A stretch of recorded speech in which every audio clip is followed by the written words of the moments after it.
buat penontonnya Bang Zuma ya. Jadi ada, kalau ini sudah bukan dugaan lagi, tapi ini sudah terverifikasi bahwa yang disebut dengan Arom itu ternyata dia bukan pendeta yang lulusan S2 Islamologi di sebuah STT. Jadi kemarin saya dan Bang Jibril sama Bang Moto sama Julius sudah bertemu dengan beliau, dan beliau datang ketemu dengan kita diantar oleh atasan langsungnya. Atasan langsungnya ini adalah atasan dia yang bekerja di sebuah instansi keuangan. Saya nggak boleh sebutin nama instansinya. Karena atasannya langsung ini yang memberi informasi ke saya bahwa orang ini namanya bukan Arom. Menurut KTP-nya Arom, ternyata namanya dia adalah, sebentar ya, saya takut salah baca, saya bacain aja nih nama di KTP-nya. KTP-nya bernama El Fajar Waskita Wijaya. Di KTP-nya dia ini tertulis agamanya Islam. Jadi kemarin waktu kita temuin beliau, kita tabayun kepada beliau ya. Karena beliau disahadatkan oleh Bang Zuma, saya merasa perlu bahwa ini kita harus ketemu dengan orang ini. Karena kalau ini orang di belakangnya sudah ada kedustaan, berarti ketika dia minta disadatkan oleh Bang Zuma, ini berarti ada sesuatu, ada standar operation prosedur yang dilewati ya, atau tidak ditempuh oleh Bang Zuma. Dalam hal ini kan Bang Zuma kan mewakili API kan. Karena Bang Zuma mensadatkan dan tanpa Bang Zuma melihat KTP-nya dia, jadi ini adalah sebuah kesalahan prosedur yang harus kita perbaiki di masa datang. Jadi Bang Zuma juga jangan mudah menerima orang yang mau bersahadat tanpa memperlihatkan KTP-nya. Ini hanya sebagai langkah preventif supaya kita tidak dikerjain orang. Karena dia juga podcast di channel saya yang nonton kurang lebih 850.000 dan sudah banyak channel-channel yang meng-re-upload. Jadi ini sudah merupakan sebuah tamparan sebenarnya buat kita ya, bahwa Yayasan Garda Mualaf Indonesia dan Yayasan API itu bisa dituduh atau bisa diduga membuat konten-konten settingan. Nah, ya ini yang kita tidak mau. Ketika ditanya, kamu benar pendeta? Dia bilang bukan. Kenapa kamu ngaku pendeta? Ngakunya dia dia mengaku bahwa dia disebut-sebut atau dianggap sebagai pendeta oleh pendebat Islam di TikTok. Di TikTok. Saya nggak perlu sebutin namanya lah. Nah, terus setelah itu saya tanya, setelah kamu disebut-sebut pendeta oleh pendebat Islam di TikTok, kenapa kamu datang ke saya tetap mengaku sebagai pendeta lulusan S2 Islamologi di sebuah STT? Dia nggak bisa jawab. Dia nggak mau jawab. Artinya dia memang sudah menerima sebutan orang sebagai pendeta. Bahkan dia akhirnya jadi meneruskan sebutan itu menjadi seolah-olah dia adalah seorang pendeta. Terus dia mengaku bahwa semenjak 2024 dia sudah ikut kebaktian di gereja karena dia punya calon orang Kristen.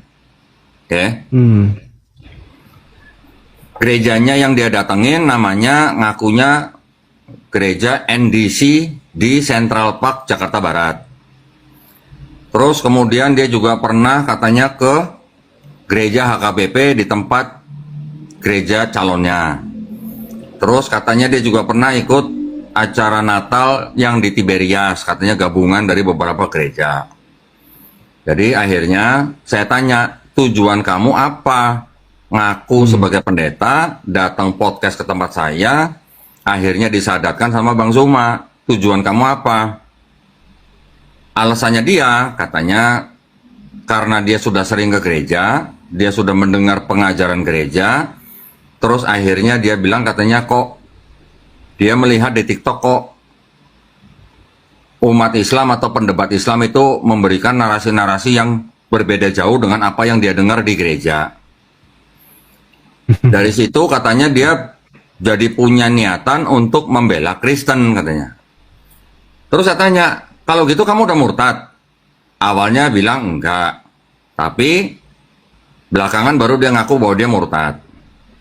Saya tanya, kamu sudah nyembah Yesus sebagai Tuhan belum? Katanya sudah. Ya sudah, kalau sudah begitu mah kamu udah murtad gitu. Murtad, betul. Udah murtad, dia masuk kerja di instansi keuangan itu menggunakan KTP yang di KTP-nya itu Islam. Dia mengaku kepada perusahaan itu juga mengakunya sebagai Islam. Terus setelah dia bersahadat, akhirnya kan dia jadi menerima beberapa keuntungan. Keuntungannya dalam hal materi. Dari saya juga ada beberapa, 2 kali ya. Saya kirim uang transport dan ibaratnya kafalah gitulah. Terus katanya dari orang lain juga ada, cuman nggak disebutin dari siapa-siapa dan jumlahnya berapa duit tidak disebutin. Tapi dari hasil pemeriksaannya rekening dana yang dia punya, yang meriksa itu Bang Jibril, dia bisa menerima dana di rekening dia itu ada yang 1 bulan dia terima sampai 12 juta di luar gaji loh ya. Nah, jadi kalau begitu kan ada unsur atau ada komponen bahwa dia menerima keuntungan dari tindakan dia. Betul. Nah, jadi akhirnya saya, Bang Jibril dan Bang Moto menegaskan kepada dia, kamu tujuannya apa begini? Kamu mau merusak ini, mau merusak nama baik 2 yayasan ini, Yayasan Gada Mualaf dan Yayasan API. Katanya begitu. Iya. Ya, awalnya dia bilang enggak katanya. Tapi kan dengan tindakan dia kan sudah jelas-jelas. Jadi itu meninggalkan efek yang tidak baik kepada API dan juga kepada channel saya dan Yayasan Gada Mualaf Indonesia. Kalau saja dia tidak disadarkan oleh Bang Zuma, mungkin tidak sampai perlu begini gitu ya. Tapi karena dia sudah disadarkan oleh Bang Zuma, penonton taunya dia udah masuk Islam. Ya. Gitu kan? Nah, sebelum disadarkan oleh Bang Zuma, dia mengaku bersahadat di sebuah masjid dekat kantor dia. Kantor dia tuh adanya di area Pancoran. Tapi ternyata kemarin setelah kita desak, bener nggak kamu sahadat di masjid? Ternyata tidak. Jadi itu hanya cerita kosong dari dia. Akhirnya kita minta pertanggungjawaban dari Arom. Pertanggungjawabannya apa? Pertanggungjawabannya adalah bahwa dia meminta maaf atas segala tindakan dia. Yang kedua, dia ingin mengembalikan nama baik Yayasan Gada Mualaf dan API. Yang ketiga, dia harus mengembalikan semua dana yang dia terima dalam jangka waktu 30 hari. Terus yang lainnya, salah satunya dia menyatakan bahwa dia membuat pernyataan itu dengan sepenuhnya atas kesadaran sendiri tanpa ada paksaan dari orang lain. Jadi ya, saya bilang dengan surat pernyataan dia itu bukan berarti kasus ini selesai, ya, karena masih ada poin yang harus dia selesaikan dalam waktu 30 hari. Jadi kita lihat aja dalam waktu 30 hari ini dia mempertanggungjawabkan perbuatannya atau tidak gitu ya. Kita masih punya itikat baik dengan memberikan waktu kurang lebih 30 hari untuk dia menyelesaikan apa yang harus dia pertanggungjawabkan. Kalau dia tidak mempertanggungjawabkan yang di surat pernyataan dia, saya nanti tinggal diskusi sama Bang Zuma gitu. Mau diapain ini orang? Gitu ya. Jadi ya kita tunggu aja. Sementara yang bisa saya laporkan kurang lebih seperti itu.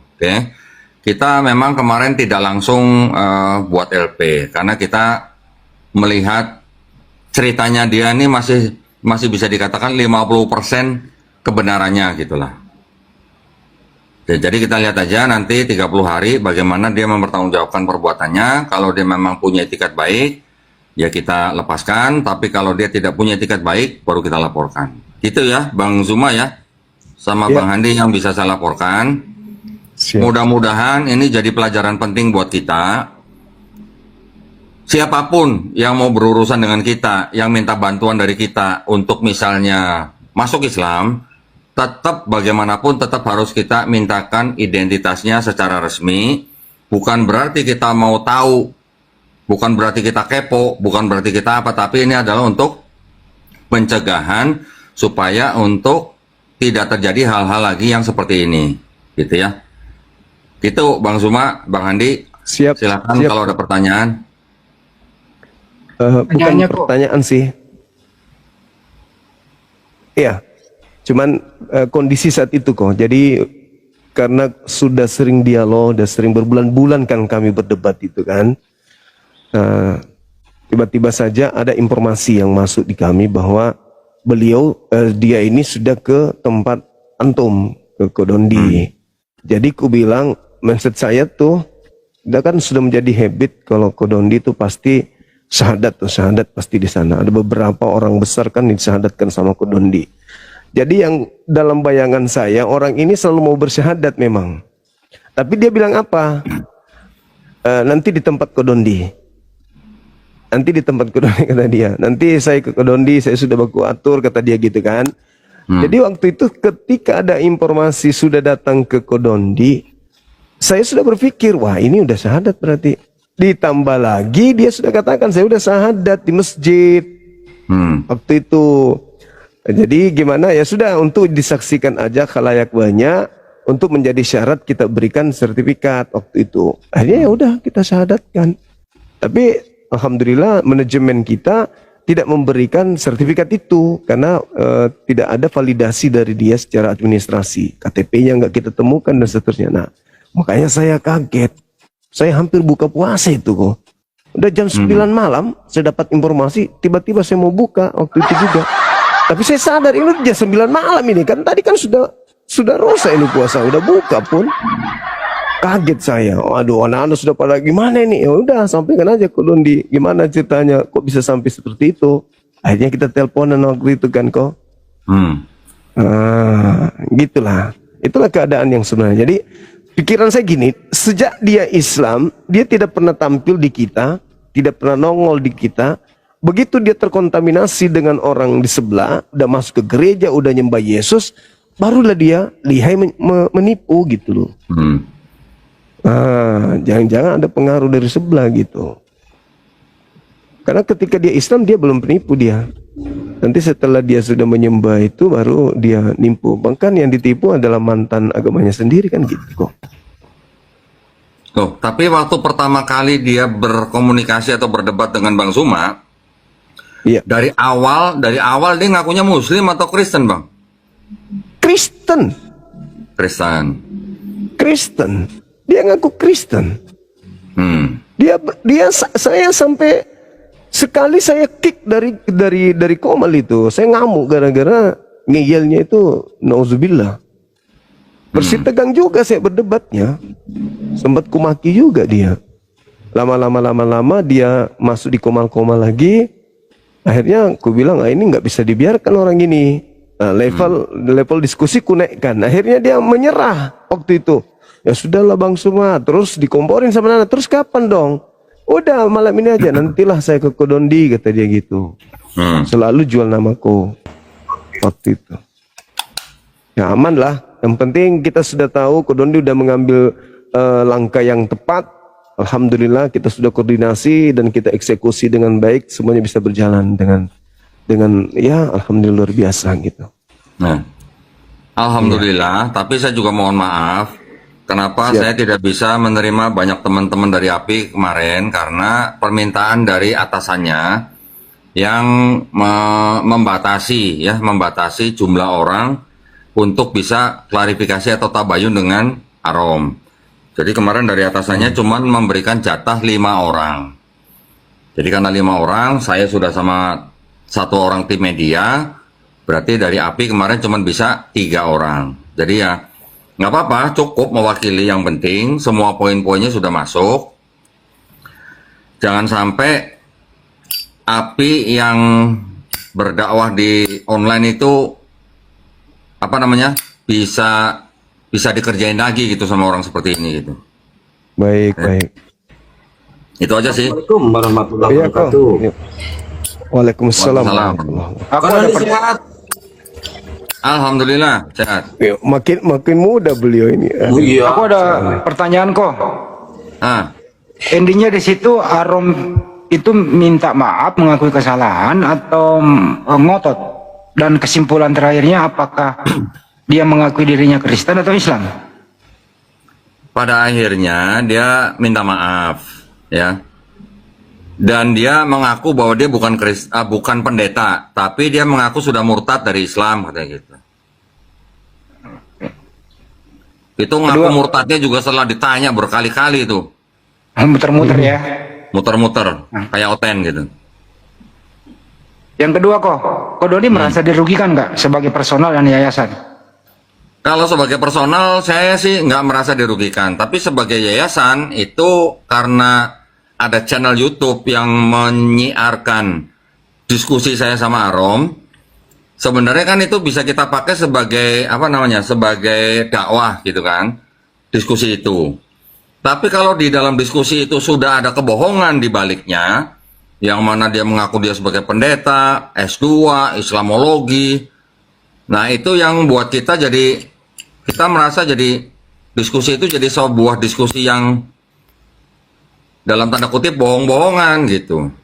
Sudah ada nggak kok dari netizen yang protes, kok Doni ternyata nge-framing gue, nge-prank kita semua, ternyata kong kali kong sama Arom, ada nggak seperti itu? Oh enggak. Belum ada? Belum sampai ke situ. Nah kita makanya karena kita tidak mau begitu, makanya kita datangin Arom. Artinya tindakan lebih cepat sebelum netizen ngamuk ya? Nah iya. Oke. Kalau saja dia nggak disadatin sama Bang Zuma, mungkin kita juga nggak perlu buru-buru ketemu dia gitu. Ya. Oke. Jadi yang saya tekankan kemarin itu, karena sudah disadatkan sama Bang Zuma, itu yang harus kita kejar. Jadi saya nggak mau Islam dianggap kerjanya, apalagi kita-kita ini yang dianggap sebagainya apa namanya, settingan-settingan begitu. Settingan demi konten gitu ya? Ya. Oke, baik. Izin Bang Andi, saya mau Nah. klarifikasi dulu Bang Andi Iya. terkait Arom ini. Doni izin ya. Ah. Jangan ditutup kok. Orang jatuh cinta lihat baju kaosnya pun. Tapi Saya mau kirim sebat alamat. dulu, Bang. Mau sebat dulu, Bang. Oh iya. Itu baju kaosnya saya kirim alamat nanti. Jatuh cinta saya lihat bajunya kok. Wih, gimana? Ya, gini Doni, pertama kenal Arom ya, diskusi dengan Bang Juma. Pertamanya itu dia ngaku pendeta S2 lulusan STT Islamologi. Nah, kenapa saya manggil pendeta-pendeta? Ya dia sendiri yang awalnya ngaku pendeta. Terus dia suka ngirim foto-foto yang dibaptis. Ini loh Kian Santal. Gua udah ngebaptis 12 orang. Bisa diklarifikasi kalau ada si Aromnya. Bisa itu. Nah, Si Arom atau podcast sama saya juga ngakunya begitu. ngakunya begitu, emang dia ngaku pendeta di awal. Jadi kalau dia mencari kambing hitam, itu udah nggak bakal mempan.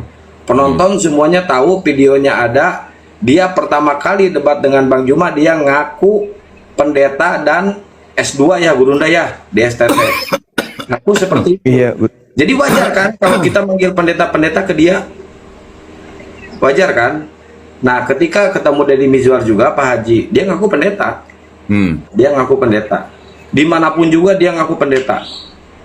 Nah, terus ketika dia bersahadat, dia ngakunya udah bersahadat di masjid. Makanya sama Gurunda disahadatkan. Kenapa tidak muncul sertifikatnya? Saya berkali-kali minta KTP dia dan surat pendetanya, sama sekali dia nggak ngasih kok. Sama sekali. Berkali-kali, saya puluhan kali saya minta ke dia. Nggak ngasih sama sekali. Justru gini nih. Justru dia mengaku awalnya dia disebut pendeta sama situ. Salah, dia sendiri yang ngaku pendeta waktu debat dengan Bang Juma pertama kali. Makanya Nah, kemarin itu saya minta si Julius untuk konfirmasi ke situ. Harusnya sih ada saya harusnya ya. Harusnya. Ya sudah, sekarang kan Bang Jibril sudah pegang surat pernyataan itu. Ya sudah, kan kapan aja kita mau ambil tindakan mah tinggal berdasarkan surat pernyataan dia aja. Tapi logikanya gini kok, kalau misalkan dia bukan pendeta terus disebut pendeta, ya dia harus ngelak dong, saya bukan pendeta loh. Iya. Harusnya ya, tapi kenapa Nah. dia terus-terusan ngaku pendeta tuh? Nah itu yang kemarin saya tekankan ke dia. Kamu walaupun orang lain bukan kamu nyebut kamu pendeta, kalau kamu bukan pendeta, kenapa kamu diemin dan kamu terusin? Ketika kamu datang ke tempat saya, kenapa kamu nggak klarifikasi kalau kamu bukan pendeta? Nah itu yang dia nggak bisa jawab.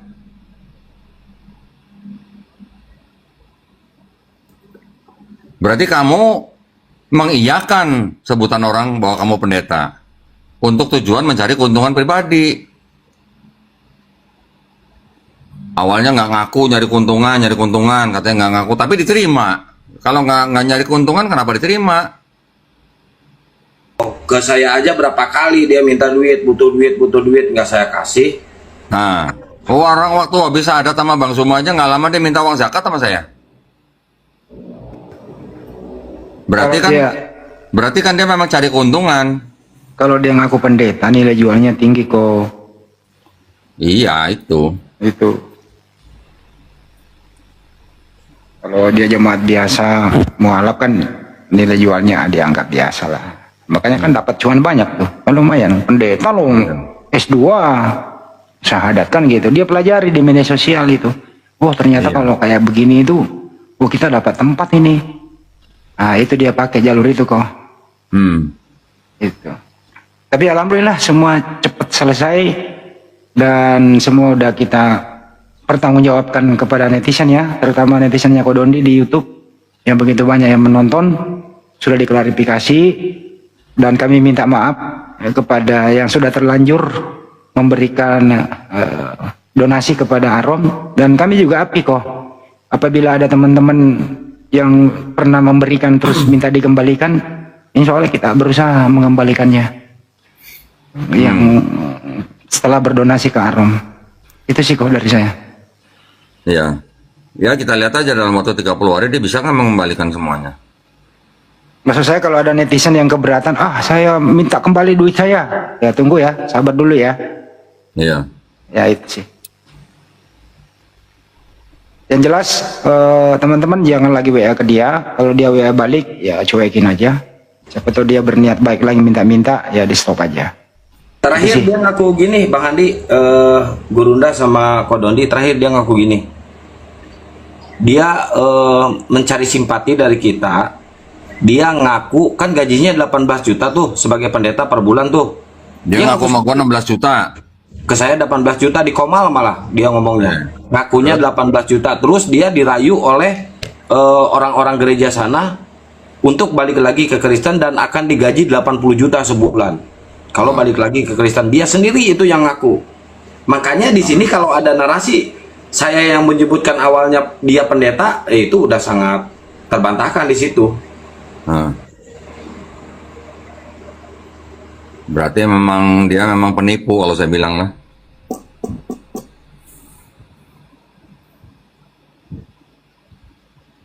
Ya udah makanya gini, setiap keterangan orang itu kan pasti ada jejak digitalnya. Ya kan? Yang penting sekarang untuk kedepannya jangan sampai kita mensadarkan orang tanpa identitas yang jelas gitu aja. Nah, kalau giliran ini gini kok, dia ngakunya di Komal, di live, dia udah syahadat di masjid dan minta disahadatkan ulang oleh Gurunda.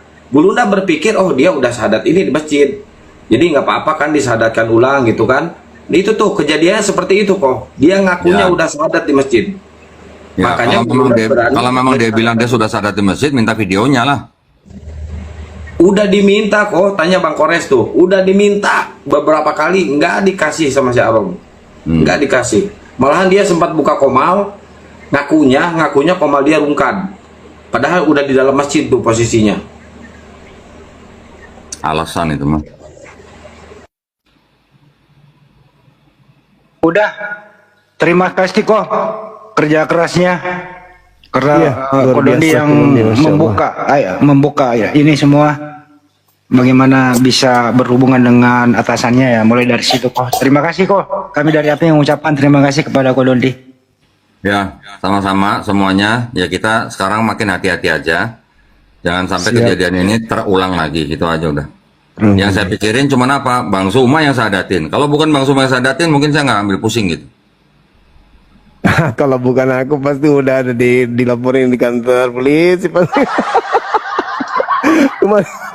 Kemarin kan usulannya kayak gitu, gue bilang jangan. Ya. Jangan, Ya, jangan. oke. Oke. Jadi cukup ya mungkin ya klarifikasinya. Iya kok. Mudah-mudahan ini bisa menjadi pembelajaran buat kita semua, nggak cuman buat API, nggak cuman buat Garda Mualaf, tapi juga buat semua yang peduli dengan Semuanya. agamanya, gitu aja. Ya, Siap. Bang Juma Peduli jangan lupa siapa daftar semua. namanya kirim saya.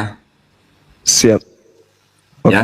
Oke. Baik, kalau gitu saya pamit undur diri. Wabillahi taufiq wal hidayah. Wassalamualaikum warahmatullahi wabarakatuh. Waalaikumsalam. Waalaikumsalam warahmatullahi wabarakatuh. Waalaikumsalam warahmatullahi wabarakatuh. Ya udah, saya di bawah lagi, Gurunda, Bang Handi. Banyak juga orang di Ternyata ini kenapa Kristen yang kemarin-kemarin tuh jarang naik, ini Banjuma 02 Kang, jadi 01-nya yang banyak penggemarnya.